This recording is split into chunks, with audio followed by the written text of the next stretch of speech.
पूछा भगवान श्याम सुंदर से, श्रावण कृष्ण पक्ष की एकादशी का नाम क्या है, उसकी महिमा है। भगवान बोले राजन सुनो, मैं तुम्हें एक पापनाशक व्याख्यान सुनाता हूं, जिसे पूर्व काल में ब्रह्मा जी ने नारद जी को सुनाया था। नारद जी ने प्रश्न किया, महात्मा मैं आपसे सुनना चाहता हूँ, श्रावण कृष्ण पक्ष की एकादशी का नाम क्या है और देवता में और क्या पुण्य होता है, प्रभु बताइए। ब्रह्मा जी ने नारद जी से, नारद ने सुनो, मैं संपूर्ण लोगों की इच्छा से तुम्हारे प्रश्न का उत्तर दे रहा हूँ। श्रावण मास के कृष्ण पक्ष की एकादशी का नाम कामिका है। उसके अक्षर मात्र से वाजपेयी देवता फल मिलता है। उस दिन श्रीधर, श्री विष्णु, माधव, मधुसूदन, नारायण, गोविंद ये नामों से भगवान का पूजन करना चाहिए। भगवान कृष्ण के पूजन से जो फल मिलता है वो किसी भी गंगा, काशी, नैमिषारण्य के तीर्थों में जाने से जो फल है वो सब केवल आपकी एकादशी में भगवान की पूजा करने से प्राप्त होता है। सिंह राशि में बृहस्पति के रहते हुए जो विधि पाठ करने लोगों की गोदावरी में स्नान करने का पुण्य मिलता है, वो फल केवल आपकी कामिका एकादशी का व्रत करने से प्राप्त होता है।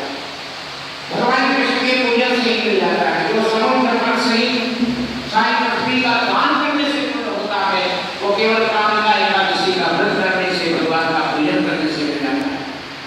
जो दोनों जो गाय की हानि की गाय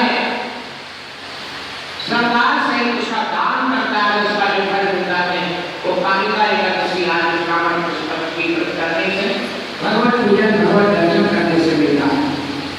श्रावण मास में भगवान श्रीधर का पूजन करना चाहिए। उसके बाद गंधर्वों, नागों से संपूर्ण देवताओं की पूजा हो जाती है। मनुष्य को एकादशी पूरा करके कामिका के हरि का पूजन करना चाहिए। जो पाप रूपी पंख से भरे हुए संसार समुद्र में डूब रहे पापी से पापी, उनका उद्धार करने के लिए कामिका व्रत बहुत ही पर्याप्त है। आध्यात्मिक विद्यापरायण पुरुषों को जो फल की प्राप्ति होती है उससे बहुत अधिक फल केवल कामिका एकादशी का व्रत करने से होता है। व्रत का सेवन करने वालों को मिलता है।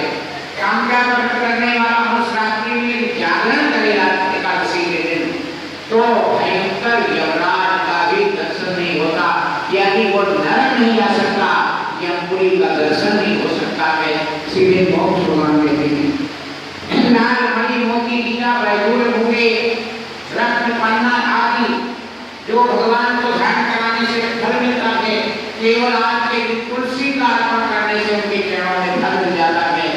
जो तुलसी जी को रोपण करता है, तुलसी का पौधा लगाता है, सिंचन करता है, आरती करता है, दर्शन करता है, परिक्रमा करता है, अपने घर में कमरे में भी लगाकर, अगर जमीन नहीं है तो कमरे में अब बढ़िया बारिश हो गई। हम पहले भी बोल चुके हैं, लोग सुने होंगे, बुला जाओ तो तुम्हारी गलती कि 5-5 बगला कम से कम अपने घर में तुलसी जी का पौधा लगाएंगे। फिर जब हम यहाँ पर यात्रा लाएं तो उस तुलसी के पौधे को लेकर के अपना एक सुंदर आनंद दिखाएंगे, पूजन करा देंगे। अगर किसी को अपने पति को बस में करना हो, पैसा न देता हो, झगड़ा करना हो, तो राजा जी की तरह तुलसी का व्रत करो, आपकी सभी कामनाएं होगी, तुलसी पूरा कर देंगे। भगवान को बस में न राजा जी के लोग कहते हैं, राजा को बड़भागी कौन तपस्या की, 3 लोग त्रिभुवन धरि सो गए आगे, तो तुलसी का व्रत ही किया 6 महीने तक। उसके बाद जो चाहा वो भगवान ने दिया। प्रयासा परिश्यामि मां सूर्यं को राधिके परिश्यामि भोगान परिश्यामि वचस्तव। भगवान ने निर्णय किया था वैकुंठ गोलोक में, और जो भी चाहेगी वही राधा करूंगा। ये तुलसी व्रत का फल होगा। जिसमें तुलसी की मंजरियों से केशव का पूजन कर लिया, भगवान कहते इसको तुलसी लाओगे, 5 गंगा लाओगे, और अगर कभी कभी आप जल लेके आओगे तो आपको लक्ष्मण मिलेगा, उस समाज चढ़ाने वाले उसे ही जल मिलेगा। जन्म भर पाप जो किए हुए सब समाप्त हो जाते हैं केवल तुलसी का अर्पण करने से। प्रणाम करने और रोगों का निवारण करती है तुलसी। सीखने पर जल से यमराज को भी भय पहुंचाती है। अगर तुलसी को लगाते हैं तो भगवान श्री कृष्ण के लोक को प्राप्त करते हैं। विचारों में कहानी पर मोक्ष को भी फल प्रदान करती है तुलसी।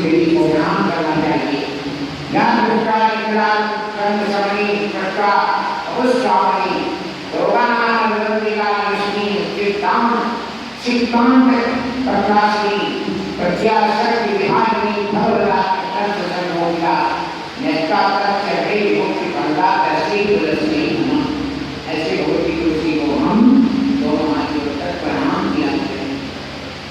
उसमें गंगा पानी में भी जाना चाहिए तुलसी के होंगे स्नान करने के बाद भी जल जाना चाहिए। उससे लोग सुबह उठे कहते गए और एक पाइप तुलसी के भिजवा में और पौधों में डाल सकते हो लेकिन तुलसी सामान पौधा नहीं है।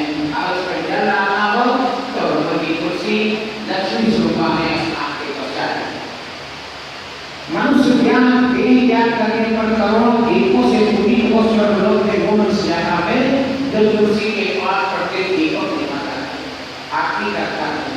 उसके जब यहाँ से जाता है तो स्वर्ग आदि लोकों में ज्योति कलश लेकर के देवता उसकी अगवानी करते हैं, उसकी अप्सराएं अगवानी करती हैं।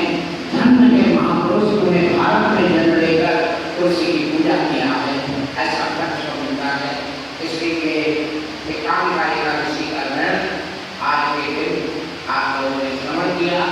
एकादशी के व्रत रहते तो धन्य है, जिन्हें वो सुनकर धन्य है, सुनकर के धन्य है, प्रसाद लेकर धन्य है, भगवान का तीर्थ चरणामृत लेकर धन्य है और भगवान गोविंद वेंकटेश का दर्शन करके धन्य है। वेंकटेश वें माने पाप कर्म माने नष्ट करने वाले हमारे जन्म जन्मांतर के पापों को जो दर्शन करते ही नष्ट करते ऐसे भगवान लक्ष्मी रमना जो माताएं आना चाहते हैं 4 बजे से मीटिंग होगी नीचे हाल में सत्संग करना चाहेंगे कुछ पहले आ जाएंगे तो भजन कीर्तन भी होंगे। आज की एकादशी का और फल बढ़ जाएगा। माताएं लेकिन आकर 2 बजे 2:30 बजे जब आ जाए 5 घंटे भोजन होंगे। भजन उस तरह वाले नहीं होंगे केवल